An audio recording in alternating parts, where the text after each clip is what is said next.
తర్వాత ఇంకా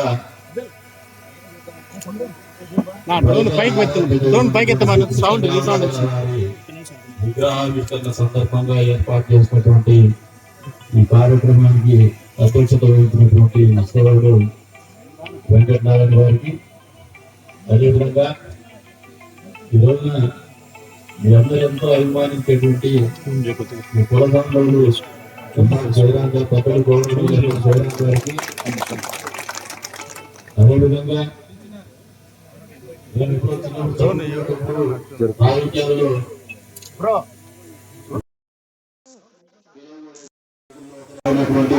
సాయి ప్రతాప్ గారి అల్లుడు సాయి లోకేష్ గారికి, అదేవిధంగా ఇంకొక జనాపాటి రాజకీయాల్లో ఈ ప్రాంతానికి కూడా రాజకీయాలంటే గుర్తొచ్చేటువంటి ఒక గొప్ప వ్యక్తి పాలకొండరాయుడు గారి కుమారులు సుభాష్ ప్రసాద్ గారికి, అదేవిధంగా పెద్దలు నారాయణ స్వామి గారికి, వేదిక మీద ఉన్నటువంటి ఆర్పిఎఫ్ రెడ్డి శేఖర్ గారికి, పత్తి చంద్రశేఖర్ గారికి,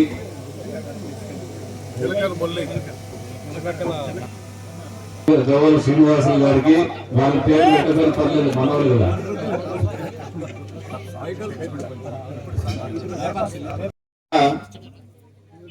ఈ ప్రాంతం కూటుమేలు గ్రామ సోదరిమణులకి శుభాకాంక్షలు. ఎందుకంటే మొదటి శ్రీకృష్ణదేవరాయలు మొదలెడతాను. ఇందాక సోదరుడు అడిగినాడు, ఏదో మొదటిసారి కదా గవర్నమెంట్ అవును, మొదటిసారిగా గవర్నమెంట్ లో ఉన్నాము, ఫండ్స్ ఎట్లా అంటే ఏదో లాక్కొని వస్తాను. 20 ఏళ్ళుగా ఎప్పుడు కూడా ఏ ఎన్నిక జరిగినా వన్ సైడ్ గా మా పార్టీని ఆదరించేటువంటి గ్రామం ఏదైనా ఉందంటే గూటువేలుగా. నేను ఎప్పుడు తెలుగుదేశం పార్టీ నుంచి పోటీ చేసినటువంటి ఏ నాయకుడైనా కూడా 20 ఏళ్ళుగా ఎప్పుడు ఇక్కడికి వచ్చినా కూడా వీళ్ళకి సమాధానం చెప్పుకోలేని పరిస్థితి రాజకీయాలు చేస్తూ వచ్చాం. ఎందుకంటే అనాదరణకు గురైనటువంటి ప్రాంతం, ప్రపంచ ప్రఖ్యాతిగాంచి గిన్నిస్ బుక్ ఆఫ్ వరల్డ్ రికార్డులో చోటు సంపాదించుకున్న తర్వాత కూడా ఈ ప్రాంతానికి జరగాల్సినటువంటి న్యాయం జరగలేదని నిరంతరం లోపల మొదలుపడుతూనే రాజకీయాల్లో వచ్చినాం. ఇప్పుడు ఒక అడుగు ముందుకేసేసి ఈ ప్రాంతాన్ని ప్రపంచానికి చాటి చెప్పాలి, భారతదేశానికి కాదు ప్రపంచానికి చాటి చెప్పాలనే ఒక ఆలోచనతో మేము ఒక అడుగు ముందుకేస్తే ఆ అడుగులో మొదటి అడుగు శ్రీకృష్ణదేవరాయలు గారు మాతో వేయించడం వల్ల ఒక శుభపరిణామం చెప్పేది కూడా ఈ సందర్భంగా తెలియజేస్తాను. మొన్న సెంటినరీ సెలబ్రేషన్స్ జరుగుతున్నాయి, సత్యసాయిబాబు గారు శరదైన జయంత్యోత్సవాలు. ఆ సందర్భంగా ముఖ్యమంత్రి గారు మనసు ఎక్కడ వచ్చిందో తెలియదు. ఉంటూ ఎమ్మెల్యేలు ఎంపీలు అందరినీ బస్సులో క్యారవాన్ పిలిచినారు, కలెక్టర్ని ఎస్పీని పిలిచినారు. మరిమాన్ ఎంత పెద్దది ఇది అని మొదలు పెట్టాడు. తిమ్మమ్మ మరిమాన్ అనేది ఆయన అలా మరిమాన్ అనే మాట్లాడాడు. నాకు అర్థం కాలేదు, ఎవరు అడుగుతున్నారు అనుకుంటా. కలెక్టర్ గారిని అడగడం మొదలు పెట్టాడు. ఆయన పెద్దదే సార్ అది ఇది అని చెప్పేసి, ఇది భారతదేశంలో పెద్దదా, ఆంధ్ర రాష్ట్రంలో పెద్దదా, ఆసియాలో పెద్దదా అని అడిగినాడు. ఆయనకు అర్థం కాదు, నా మొహం చూసినాడు. అంటే మాతృబొమ్మ పరిమాణం గురించి అడుగుతున్నారా అని నేను అడిగిన. అవును అడుగుతానంటే వీరానికి Guinness book of world record sir, మాది ప్రపంచ రికార్డులు ఎక్కినటువంటి చారిత్రాత్మకమైనటువంటి widest and biggest banyan tree in the world. ఇది 8.5 ఎకరాల్లో ఉంది. రికార్డు పరంగా అయితే 7.5 ఎకరాల్లోనే ఉందంటే ఆయన దీన్ని చాలా ముందుకు తీసుకోవాలనే ఆలోచన అక్కడ మొదలు పెడితే, మళ్ళీ చివరి రోజున కార్యక్రమాలన్నీ అయిపోయిన తర్వాత రీకార్డు ప్రత్యేకంగా పిలిచి మరి ప్రసాద్ తిమ్మమ్మ మరిమాన్ని ఫోకస్ గా బాగా డెవలప్ అయ్యి మీరు సపోర్ట్ అని చెప్పారు. మొదటి నుంచి కూడా ఈ ప్రభుత్వం వచ్చిన మొదటి రోజు నుంచి కూడా ఇందాక సోదరుడు ఇక్కడ అడిగినాడు, ఆదాయం లేదు ఈ ప్రాంతంలో అని చెప్పేసి. వ్యవసాయ ఆధారితమైనటువంటి నియోజకవర్గం. గతంలో అయితే మేము రాజకీయాల్లోకి వచ్చిన కొత్తలో అయితే ఒక బోర్ వేసే దేవుడిగా చూసేటువంటి గుర్తించేటువంటి పరిస్థితులు ఉన్నటువంటి ప్రాంతం. అంటే అంత కరువు పరిస్థితులు, దుర్భరమైనటువంటి పరిస్థితులు ఉన్నటువంటి నియోజకవర్గం. అక్కడ నుంచి మొదలు పెడితే చంద్రబాబు నాయుడు గారు రాష్ట్ర విభజన తర్వాత ఏదైతే 100 నివాస వ్యవస్థలను పూర్తి చేసిన తర్వాత నీటి సమస్య తీరింది కానీ సరైనటువంటి దిశలో మా ప్రయాణం జరగలేదు. ఆ సరైనటువంటి దిశలో ప్రయాణం చేయాలని అవకాశం ఇచ్చినటువంటి ప్రజల రుణం తీర్చుకోవాలనే ఆలోచనతోనే మొదటి 18 నెలల్లో నిరంతరం కూడా మేము టూరిజం సర్క్యూట్ మీదే ఫోకస్ గా పోవాలనే ఆలోచనతో మా ప్రయాణం మొదలుపెట్టితే అందుకు ముఖ్యమంత్రి గారి ఆశీర్వాదం అనేది నిజంగా ఒక పెద్ద వరంగానే భావిస్తాను. అందులో భాగంగానే మేము ఎప్పుడు ముఖ్యమంత్రి గారు చెప్పకముందుకే మేము యోగి వేమన సమాధినైనా మళ్ళీ ఒకసారి వార్తల్లో నిలపల్లా, పాలకులు మొదలుపెట్టి నిర్లక్ష్యానికి గురైనటువంటి ఆ ప్రాంతాన్ని మళ్ళీ టూరిస్టులకు సందర్శకులకు దగ్గరగా తీసుకోవాలనే ఒక ఆలోచనతోనే మన యోగి వేమన ఉత్సవాలను కూడా రాష్ట్రంలో ఇక్కడే నిర్వహించడం జరిగింది. అందుకు ప్రజల్లో సంతోషకరమైనటువంటి వాతావరణం కానీ వాళ్ళ సంతోషకరమైనటువంటి ఒక నమ్మకం కానీ కులాలకు మతాలకు అతీతం. మామూలు ఆ రోజు మొదలు పెట్టి కొంతమంది రెండో ఓట్ల కోసం చేస్తానని అనేవాళ్ళు ఉంటాయి. రాజకీయాలు నిరంతరం యోగి వేమారెడ్డి అనే వ్యక్తి వేమనైన తర్వాతే గొప్ప వ్యక్తిగా గొప్పగాడిగా చిత్రీకరించుకున్నారు. ఆయన కులం ఆపాదించకుండా మేము రెడ్ల కోసమో ఇంకోటి కోసమో చేయలేదు. ఈరోజు అంత్య స్థాయిలో అట్లా ఆ రోజుకు చెప్పుకున్నాం. తిమ్మన్న మరిమాన్ని కూడా పెద్ద ఎత్తున ఉత్సవాలు శివరాత్రి సందర్భంగా నిర్వహిస్తామని చెప్పేసి మా ప్రయత్నం ఎక్కడో కంటితో లేదంటే వచ్చేసి ఒక సీసీ రోడ్ వేసేసి వెళ్ళిపోవాలని మేము రావాలా. అంతర్జాతీయ స్థాయిలో ప్రపంచ వ్యాప్తంగా ఈ ఏదైతే రికార్డు ఉందో దీన్ని ప్రతి ఒక్కరు కూడా చర్చించుకునే విధంగానే ఈ కార్యక్రమాలు నిర్వహించాలనే ఆలోచనతోనే గత 4 రోజులుగా ఈషా ఫౌండేషన్ వారితో సంప్రదింపులు జరుపుతూనే వచ్చినాం. మొన్నటి రోజునే వాళ్ళు అప్రూవల్ ఇచ్చినారు. దానికి వాళ్ళు కూడా మొదటిగా ఇక్కడికి ఒక టీం పంపించినారు. మొదలుతో ఈ ప్రాంతం మీరు కూడా అందరూ వాళ్ళు ఎంత చర్చించకపోతే చూస్తున్నారు. వాళ్ళు మమ్మల్ని శీల పరీక్ష శల్య పరీక్ష అన్ని చూస్తున్నారు. అంటే వీళ్ళు నిర్వహించగలరా, అసలు వీళ్ళ ఉద్దేశం ఏమి, రాజకీయ పరమైనటువంటి అంశాలు ఏమన్నా ముడిపడి ఉన్నాయని ఎందుకో తెలియదు. కానీ 3 రోజులు మాతో ప్రయాణం చేసిన తర్వాత వాళ్ళ ఆలోచన సరళలో చాలా మార్పు వచ్చింది. సద్గురు గారితో కూడా వాళ్ళు సంప్రదించి నిన్న రోజున సద్గురు గారితో కూడా అప్రూవల్ ఇవ్వడమే కాదు, మామూలుగా 1 గంట మాత్రమే మేము ప్రోగ్రామ్ చేస్తామన్నటువంటి వాళ్ళు 3 రోజుల పాటు మేము ఇక్కడ మీతో పాటు కార్యక్రమం నిర్వహిస్తాము ఈ ప్రాంతంలో. అంతేకాకుండా 21 అడుగుల మామూలుగా ఈ శివుడి విగ్రహాన్ని కూడా ఇక్కడ నిర్మిస్తామంటే నేను 200 అడుగుల విగ్రహాన్ని నిర్మించానని చెప్పి అదే మన పాటు జరుగుతుందంటే ఏం పర్వాలేదు, మేము తోడ్పాటు అందిస్తాము అన్ని రకాలుగా. మీరు దయచేసి మాకు 200 అడుగుల విగ్రహం అన్నాము. 21 విగ్రహాలు అడుగుల విగ్రహం అయితే వాళ్ళు అప్రూవ్ చేసినారు. మేము ఖచ్చితంగా 200 అడుగుల విగ్రహాన్ని స్వామీజీ గారిని ఒప్పించేలా తీసుకొస్తామని చెప్పేసి కూడా ఈ సందర్భంగా తెలియజేస్తాం. విగ్రహం వస్తానే ఇది కూడా మా ఆలోచన కూడా సద్గురు ఈషా ఫౌండేషన్ ఇక్కడ తీసుకురావడంలో ఒక సదుద్దేశం.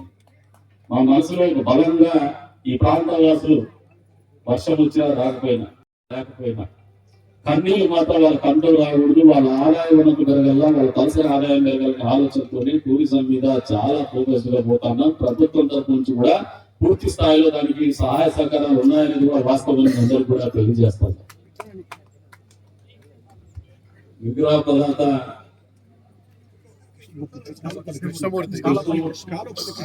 కాలపల్లి కృష్ణమూర్తి గారిని సవినయంగా వేదిక మీదకి ఆహ్వానిస్తాను. మనందరి తరఫున ఈ నియోజకవర్గ ప్రజల తరఫున మీకు కృతజ్ఞతా భావం తెలుపుతున్నాము. మీరు చెప్తాం ఈ నియోజకవర్గంలో సంఖ్యాపరంగా చూస్తే మీరు 4వ స్థానంలో ఉన్నారు. తల్లిలు మొదటిగా ముస్లింస్ ఉన్నారు, మళ్ళీ రెడ్డిస్ ఉన్నారు, మళ్ళీ వడ్డర్లు ఉన్నారు. 4వ స్థానంలో బయలుదేరు ఉన్నారు. మీలో ఒక కార్యక్రమం చేస్తామంటే దాదాపు నాకు తెలిసి ఒక 30% బయట నుంచి వచ్చారు. 10 నియోజకవర్గం 70% 10 నియోజకవర్గం వాళ్ళు వచ్చారు. 60 నుంచి 70%. ఇది కదిరి బలి సంఘం వాళ్ళకి ఓటి కోరుతాను. మీరు ఈ రకంగా కాదు, మీరు ఎప్పుడున్నా మీ బలం చూపించారు. అది మీకు మీరు రాజకీయంగా కానీ అన్ని రంగాల్లో కానీ ముందుకు పోవాలంటే అవకాశం వచ్చినప్పుడల్లా మీరు బల ప్రదర్శన చేయలేకపోతే మాత్రం వెనకబడిపోతారనేది వాస్తవం. కాబట్టి ఇటువంటి కార్యక్రమాలు నిర్వహించినప్పుడు కేవలం ఇంత చిన్నది కాకుండా ఎప్పుడు నిర్వహించినా ఒక 5,000 మంది మీతో వచ్చేటట్టు చూసుకునే బాధ్యత బలి సంఘం వాళ్ళు కూడా తీసుకోవాలని చెప్పేసి కూడా ఈ సందర్భంగా కోరుతాం. ఇది పదే ప్రతి మీటింగ్ లో చెప్తున్నాను. ఇంకా ఒకటి ఏమంటే శాంతి కాముకు ఈ ప్రాంతంలో ప్రత్యేకించి గూటిపల్లిలో ఉండేటువంటి వాళ్ళైతే నేను ఈషా ఫౌండేషన్ వాళ్ళకు కూడా చెప్తున్నాను.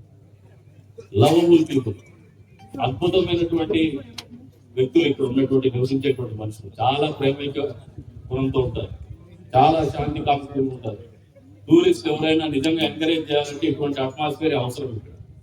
అంతేకాకుండా 4 పక్కల కొండలు ఉన్నాయి, వాతావరణం కూడా ఎప్పుడు చల్లగా ఉంటుంది, మనుషులు కూడా చాలా చల్లగా ఉంటారు, మనుషులు కూడా చాలా ప్రేమగా చూసుకుంటారు వచ్చినటువంటి వాళ్ళు.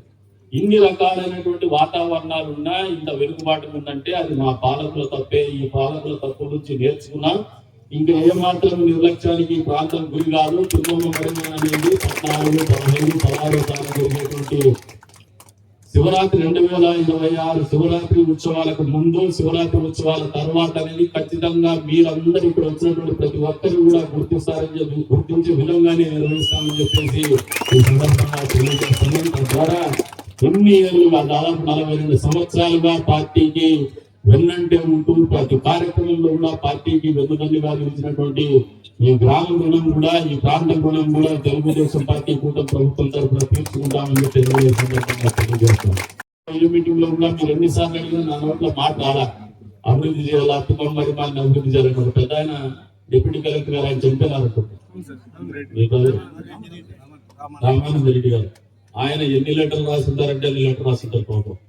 ప్రభుత్వం వచ్చిన ప్రతి ప్రభుత్వానికి ఆయన అర్జీలు పెట్టాలని వచ్చింది. ఆయన ఆత్మ ఎక్కడుందో కానీ ఖచ్చితంగా ఈ శివరాత్రి తర్వాత అయితే సంతోషం పెడుతుందని ఈ సందర్భంగా తెలియజేస్తాం.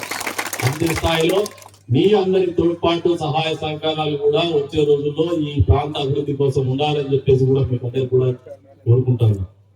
ఎందుకు చెప్తున్నానంటే ఈ మాట అవన్నీ అయిపోతాయి కదా, నేను చాలా చిన్న స్థాయిలో ఆలోచన చేస్తాను. We're thinking something big. మేము ఇది గ్లోబల్ గా తీసుకుపోతున్నాం, ప్రపంచవ్యాప్తంగా ఖ్యాతిని జాటి చెప్పే పరిస్థితి పోతాం. చిన్న సీసీ రోడ్డు అని మొదట్లో నీకు చెప్పిన, కేవలం సీసీ రోడ్డుకో చిన్న రోడ్డుకో ఆలోచన చేసుకుంటున్నాం. రింగ్ రోడ్డు కూడా ఉంది, ఆల్రెడీ రింగ్ రోడ్డు కూడా ఉంది. దానికి మొన్న రోజులు మీటింగ్ లో డిస్కస్ చేసినాము. ఆ ఇన్ కంటిన్యూషన్ వెనక వైపు ఏదైతుందో అది కూడా పూర్తి చేస్తాం. ఆల్రెడీ ఉంది, ఉన్నది పునరుద్ధరించుకోవాలంటే పునరుద్ధరించుకుంటే వాళ్ళని తీసుకోవాలంటే దానికి కూడా గవర్నమెంట్ సైడ్ నుంచి ఏమేం చేయాలి అన్ని చేసినాం. కలెక్టర్ గారి సహాయ సహకారాలు కూడా అద్భుతంగా. ఎందుకంటే ముఖ్యమంత్రి గారు రాజుగారు తెలుసుకుంటే కొరడాలు కొరవ ముఖ్యమంత్రి గారి నోట్లో వచ్చినాక ఇది చాలా ప్రాధాన్యత సంతరించింది. కాబట్టి మీరు చిన్న చిన్న విషయాలు ఆలోచనలో పెట్టుకోవచ్చు, మేము చాలా పెద్ద స్థాయిలో ఆలోచన చేస్తున్నాం. అందుకని ఈషా ఫౌండేషన్ అంటే ఏదో ఒక చిన్న క్షేత్రానికో లేదంటే చిన్నదానికో పరిమితమైనటువంటి సంస్థ కాదు. గ్లోబల్లీ రెనౌండ్ ఎస్టాబ్లిష్మెంట్ ఉన్నటువంటి వాళ్ళు, ప్రపంచవ్యాప్తంగా కూడా గుర్తింపబడినటువంటి సంస్థలు. వాళ్ళు ఇక్కడ అంగీకరించడం అనేది ఈ ప్రాంతానికి ఒక ప్రాధాన్యత సంతరించుకునేటువంటి విషయం. కాబట్టి దీన్ని ఆశామాషం తీసుకోవద్దని మీ సహాయ సహకారాలు కోరేదేమంటే, మీరు 2 రూపాయలు ఖర్చు పెట్టమని అడగదు, లేదు వాలంటీర్ పని చేయమని అడగదు. మీరందరూ ఆ 14, 15, 16 మీ కుటుంబాలతో ఇక్కడికి వచ్చి దేవుని కార్యక్రమాలు కానీ, సాంస్కృతిక కార్యక్రమాలు కానీ మీ కుటుంబంతో, మీ పిల్లలతో, మీ బిడ్డలతో, మీ అన్నదమ్ములతో, మీ బంధువులతో, మీ స్నేహితులతో ఇక్కడికి వచ్చి 3 రోజుల పాటు పొద్దున, మధ్యాహ్నం, సాయంత్రం ఖచ్చితంగా భోజనాలు చేసి కార్యక్రమాల్లో పాల్గొని ప్రపంచమంతా కూడా ఇంత అద్భుతమైనటువంటి కార్యక్రమం నిర్వహించినారు, ఏంది అని ఆలోచించే విధంగా మేము భాగస్వామ్యంగా అని చెప్పేసి పిలుపునిస్తున్నాం. అదే మీరు ఈ ప్రాంతానికి చేసేటువంటి సేవ అని చెప్పేసి కూడా ఈ సందర్భంగా తెలియజేసుకుంటూ, మామూలుగా కార్యక్రమం 10 గంటలని చెప్పినారు నాకు వెంకటనారాయణ. నేను 11 షెడ్యూల్ చేసుకోవచ్చాను ఏది మిగతా కార్యక్రమాలు.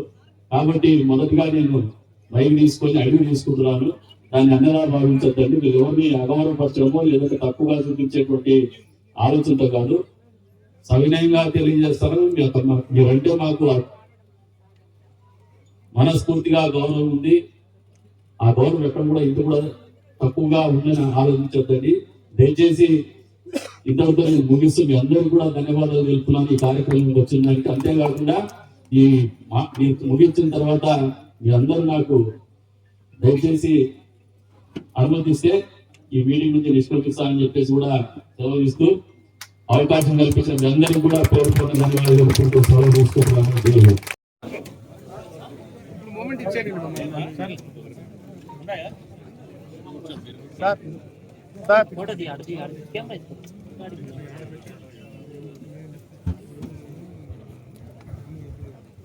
కావేపల్లి కృష్ణమూర్తి గారు, శ్రీకృష్ణ